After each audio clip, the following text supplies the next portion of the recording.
Kiek kartų per pastarąsias kelias dienas girdėjote ką nors panašaus? Irano karas buvo strateginė Jungtinių valstijų nesėkmė. Šimtmečius Hormūzo sąsiauris buvo atviras visiems. Viešpatavo laivybos laisvės principas, užtikrinantis, kad prekyba galėtų be kliučių vykti per sąsiaurį. Tačiau pradėjus Irano karą, Jungtinės valstijos pamokė aukščiausiąjį lyderį, turbūt šį aukščiausiąjį lyderį, arba visgi gal ir ne. Bet kokiu atveju, pradėjus Irano karą, Jungtinės valstijos pamokė tą, kas valdo Iraną, kad Hormūzo sąsiauris yra prievartos įrankis. Vien tik grasindamas susprogdinti bet kurį pro šalį įplaukiantį tanklaivį, Iranas iš esmės gali uždaryti sąsiaurį. Naftos kainos iš karto šokels į viršų. Ištisos ekonomikos rizikuos patirti ilgalaikę recesiją. Pasaulis nusileis kiekvienam Irano grasinimui, arba bent jau daugumai jų, kad tik Iranas nepakartotų šio proceso. Džinas jau paleistas iš butelio ir jo nebesugrąžinsi atgal. Dabar negaliu pasakyti, kad karas su Iranu buvo gera idėja. Atsakyti į šį klausimą reikėtų tiksliai žinoti, kiek Irano karinės technikos ir gamybos infrastruktūros Jungtinės valstijos sunaikino. Reikėtų žinoti, kaip greitai Iranas gali atkurti tuos išteklius. Reikėtų žinoti, ar naujojo lyderio, kad ir kas juo būtų, didesnį ryžtą daugiau nei atsveria tas sunaikinimas. Reikėtų žinoti, kiek procentų JAV atsargų buvo išeikvota karo metu. Reikėtų žinoti, kaip greitai Jungtinės valstijos gali jas papildyti. Reikėtų žinoti Pekino planuojamą Taivano invazijos laiką. Manau, kad kiekvienas iš mūsų turi savo išankstinės nuostatas apie kiekvieną iš šių dalykų. Deja, norint gauti gerą atsakymą į bet kurį iš jų, reikia tiek prieigos prie slaptos informacijos, tiek žinių apie ateitį. Net pradėti bandyti išspręsti bent vieną iš jų užtruktų 15 minučių. Taigi šiandien apeisime tuos klausimus ir pasirinkime daug paprastesnį. Kiek pasaulis prarado dėl to, kad Iranas sužinojo apie Hormūzo sąsiaurio uždarymo galią? Ir atsakymas iš esmės yra beveik nieko.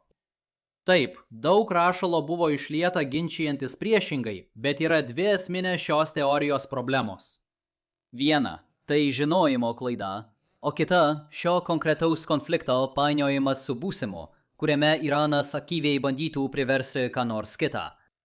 Abiejų šių punktų supratimas yra labai svarbus, norint geriau suvokti platesnį regiono strateginį vaizdą. Taigi tam šiandien ir skirsime savo laiką. Pradėkime nuo mąstymo klaidos. Atrodo, kad vis susidurėme su šia problema naujais ir įdomiais būdais, todėl mums reikia jai pavadinimo. Pavadinkime tai mėgėjo klaida. Mėgėjo klaida atsiranda tada, kai kas nors sužino kokį nors faktą, dažnai stebėdamas, ir mano, kad ekspertai apie tai anksčiau nežinojo, nors iš tikrųjų ekspertai tai puikiai žinojo, net jei niekada anksčiau to nebuvo pastebėję praktikoje. Pastaruoju metu dažniausiai su tuo susidūrėme branduolinėje srityje. Prisiminkite mintį, kad pastarieji keli karo metai parodė, jog branduoliniai ginklai yra vienintelis būdas užtikrinti savo šalies išlikimą. Ir todėl daugiau šalių bandys skubiai siekti sukurti branduolinį ginklą? Niekas daugiau nekartos Ukrainos ar Irano klaidos? Iš tikrųjų, žmonės dirbantis nacionalinio saugumo srityje, ypač tie, kurie sprendžia ar kurti branduolinius ginklus, jau žinojo, kad viskas vyksta būtent taip, todėl pastarieji įvykiai mažai paveikė jų sprendimus. Tai, ką mėgėjai ką tik atrado, jau seniai buvo įskaičiuota ekspertų sprendimuose. Šalys, kurios šiuo metu nekuria branduolinių ginklų, pasirinko tokį kelią todėl, kad kaina nebuvo verta naudos. Jie gali reguliariai perskaičiuoti naudą, bet jų formulė šiais metais stebuklingai nepasikeis ir neatsiras nauja skiltis branduoliniai ginklai yra geri atgrasant nuo dekapitacijos smūgių. Ta skiltis visada buvo ten. Na, nuostabu, ką dar ekspertai žino, net nereikėdami kažko stebėti tiesiogiai. Galbūt kaip paprastesnį pavyzdį, mums nereikia matyti, kaip kas nors atidaro savo slėginius kostiumus, eidamas pasivaikščioti kosmose mėnulio tamsiojoje pusėje, kad suprastume, jog tai būtų bloga idėja. Mums nereikia, kad Taivanas sunaikintų visas savo puslaidininkių gamyklas, kad suprastume, jog tai sukeltų pasaulinę ekonominę krizę. Mums nereikia siųsti žmogaus, keliaujančio maždaug 92% šviesos greičio į žvaigždę Tao Ce, Kad žinotume, jog astronautas ten nukeliautų per maždaug 4 metus savo požiūriu, bet mums, likusiems Žemėje, tai užtruktų 13 metų. Ir mums nereikia matyti, kaip uždaromas Hormūzo sąsiauris, kad suprastume, jog tai sukeltų visokiausių sumaiščių pasaulyje. Iš tikrųjų, viešuose diskusijose apie karą yra įdomus nenuoseklumas. Jūs perskaitysite pastraipą apie tai, kaip visi be išimties žinojo, kad Hormūzo sąsiaurio uždarimas būtų košmariškas scenarijus, dažnai su komentarais, kad Baltieji rūmai buvo vienintelė išimtis. Tada, po vienos pastraipos tema bus apie tai, kad Iranas išmoko, jog sąsiaurio uždarimas yra vertingas įrankis ir dabar mes įstrigome savo puikiame naujame pasaulyje. Na, negali būti abu variantai vienu metu. Arba tai akivaizdu visiems, įskaitant ir ypač Iranui, arba mes visi esame krūva nieko nesuprantančių kvailių. Žinau, kad čia kalbu tiems, kurie jau pritarė mano nuomoniai, užmegzdamas parasocialinį ryšį su žmonėmis, kuriems patinka sužinoti, kaip smarkiai mes, kaip rūšis, esame įklimpę. Tačiau tai iš tiesų buvo akivaizdu visiems. O tarp tų visų yra ir žmonės traukiantys už virvučių Teherane.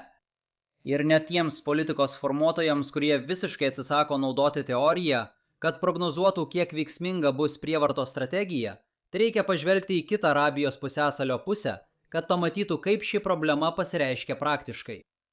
Vos prieš maždaug 2,5 metų Husių grupuotė, kurią būtų galima dosniai apibūdinti kaip valstybę primenančią jėgą, sustabdė laivybą per Bab el-Mandabo sąsiaurį, užgrobusi laivą ir pagrasinusi imtis daugiau veiksmų. Nereikia pilno kambario Pentagono ekspertų, kad suprastum, jog jei išaukštinta kovotojų grupuotė priklausoma nuo Irano dėl ginklų sugebėjo sustabdyti laivybą, Iranas galėtų lengvai padaryti tą patį. Yra priežastis, kodėl mes kolektyviai vadiname Hormūzo sąsiaurio uždarimą kraštutinę priemonę. Nė vienas iš mūsų neturėtų stebėtis, kad sąsiaurio uždarimas sukeltų rimtų pasekmių visam pasauliui. Apibendrinant, Iranas visada galėjo uždaryti Hormūzo sąsiaurį. Niekam Teherane staiga nekilo ta geniali idėja vasario 28-ąją ir nuo tada niekas nebandė išsiaiškinti, kaip ją pritaikyti įvairiomis naujomis sąlygomis. Veikiau Irano kariniai planuotojai tiesiog nusivalė dulkes nuo to plano ir jis vėl atsidurs lentynoje, kai šis karas baigsis. Tai planas, kurį Iranas galbūt vėl kada nors pasiims nuo lentynos, tačiau jis bus naudingas tik esant ribotoms aplinkybėms. Kitaip tariant, kita šios istorijos pusė yra ta, kad Hormūzo uždarimas suveikė tik dėl to, kaip tarptautinė bendruomenė sureagavo į karą. Jei pasaulio vartotojams pasakytumėte, kad rytoj degalų kainos padidės 25%, lažinuosi jie supyktų ant kaltininko. Be to, jie gali visiškai pritarti prievartos priemonių taikymui, kad priverstų kaltininką atsitraukti.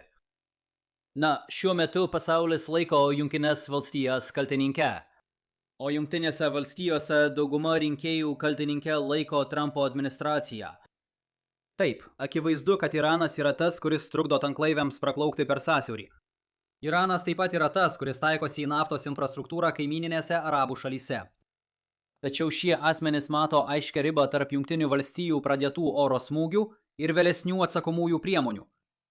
Nė vienam iš jų Iranas gali nepatikti. Nė vienas iš jų gali nenorėti, kad aukščiausiasis lyderis toliau valdytų Iraną. Tačiau jie tai mato kaip tiesioginę JAV veiksmų pasekmę, todėl politinė kaltė teko Baltiesiems rūmams. Tad įsivaizduokime, kad viskas grįžta į normalias vėžes ir tanklaiviai vėl be problemų plaukioja per sąsiaurį. Bet tada kita šalis padaro kažką, kas nepatinka Iranui. Galbūt Izraelis imasi veiksmų Libane. Galbūt Saudo Arabija puola Hučius. Pagal šį argumentą Iranas suprato, kad gali uždaryti sąsiaurį, kad pasiektų savo tikslų. Todėl Iranas ir uždarys sąsiaurį, kad pasiektų savo tikslų. Jei Irano karas niekada nebūtų įvykęs, Teheranas nebūtų atradęs šios galimybės, todėl šiame hipotetinėme scenarijuje tai nebūtų svarstoma. Gerai, atsakydamas uždaviau tokį klausimą. Kaip pasaulis reaguotų į tokį Irano veiksmą? Iranas nebuvo įsitraukęs į pradinį veiksmą, tačiau aukščiausiasis lyderis pats įsikišo į situaciją. Skirtumas čia yra kaip diena ir naktis, palyginti su dabartimi. Tarptautinė bendruomenė nelaikytų Irano taikiniu, o veikiau kurstytojų. Atitinkamai, tarptautinis pakantumas Iranui būtų praktiškai lygi nuliui. Mes jau matėme šį principą praktikoje. Dar Irano ir Irako karo metu abi pusės smagiai puldinėjo tanklaivius Persijos įlankoje.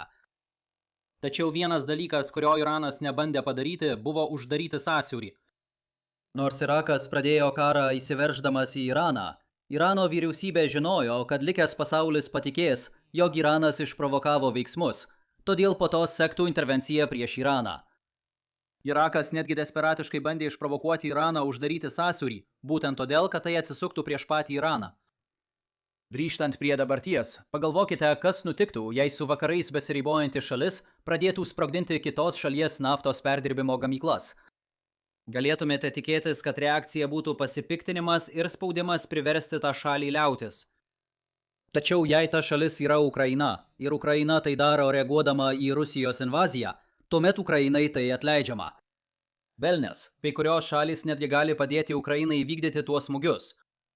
Panašus reiškinys vyktų ir JAV vidaus lygmenių. Dabartinis karas yra beprecedentiškai nepopuliarus, nes jis sukelia finansinę naštą, o dauguma rinkėjų nemato aiškios naudos. Tai dar vienas būdas pakartoti mintį, kad jiems nepatinka aukštesnės degalų kainos ir jie kaltina prezidentą.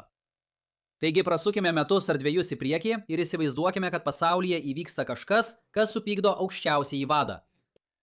Jis uždaro sąsiaurį. Kas nutinka toliau? Na, tas pats viešas pasipiktinimas, kurį matėme dėl Jungtinių valstijų, dabar nukreipiamas į Iraną. Velnias, jis tikriausiai bus dar stipresnis, turint omenyje daug ilgesnę priešiškumo Islamo Respublikai istoriją. Suvaržymų nebelieka. Keista politinė įtampa, kai Trumpo administracija bandė raminti rinkas ir tuo pačiu metu naikinti Iraną, nebeegzistuoja. Kai kurie nemažiau keisti Jungtinių valstijų sprendimai karo metu, pavyzdžiui, leisti Irano naftai plaukti per sąsiaurį, daugiau nebevyksta. Kargo sala iš galimybės tampa neišvengiamybė.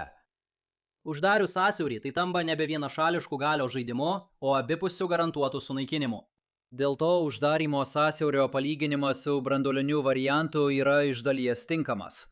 Branduoliniai ginklai nėra ypač naudingi puolamiesiems grasinimams, siekiant priversti priešininkus pakeisti savo elgesį.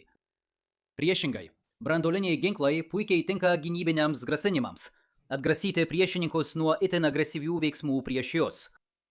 Juokinga tai, kad mums nereikia matyti, kaip branduolinis ginklas iš tikrųjų panaudojamas, kad tai suprastume. Mes tai jau žinome, ir tas pats galioja Ormūzo sąsiauriui.